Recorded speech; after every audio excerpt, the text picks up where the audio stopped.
ছিলেন, উনি একটু আপনাদের সাথে সালাম বিনিময় করবেন। আমাদের সকলের প্রিয় ডক্টর ফয়জুল ভাইকে এই মুহূর্তে সালাম বিনিময় করার জন্য অনুরোধ করছি। বিসমিল্লাহির রহমানির রহিম। আজকের ঐতিহাসিক এই তাফসীরুল কুরআন মাহফিলের প্রধান আকর্ষণ জননিন্দিত ইসলামিক স্কলার, বিশ্ব বরেণ্য আলেমদ্বীন, বাংলাদেশের যুব সমাজের অহংকার ডক্টর মিজানুর রহমান আজাদী আজকের এই মাহফিল পরিচালনার যে দায়িত্ব রয়েছেন।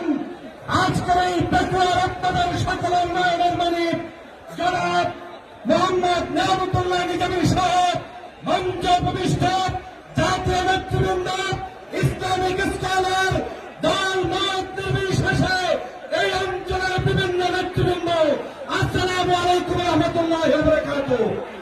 আজকের এই পেকুয়াবাসীকে ধন্যবাদ জানাতে চাই। আজকের পেকুয়াবাসী প্রমাণ করেছে আগামীর বাংলাদেশ ইসলামের বাংলাদেশ। আজকের এই পেকুয়াবাসী প্রমাণ করেছে আগামীর বাংলাদেশ কোন আধিপত্যবাদকে বিস্তার করতে দেওয়া হবে না।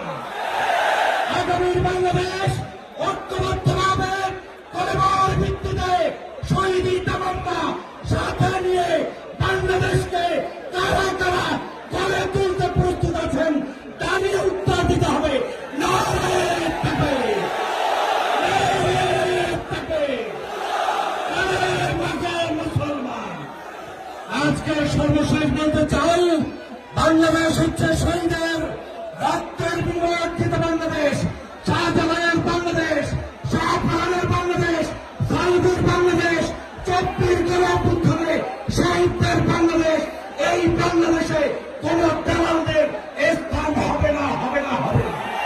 আসুন ঐক্যবদ্ধভাবে পেকুয়াবাসী যেভাবে জেগেছে, আগামী দিনে বাংলাদেশের প্রত্যেকটি প্রান্তে ইসলামের পক্ষে, কলেমার পক্ষে সবাই দাঁড়িয়ে যাব। নারায়ে তাকবীর। আল্লাহ হাফেজ।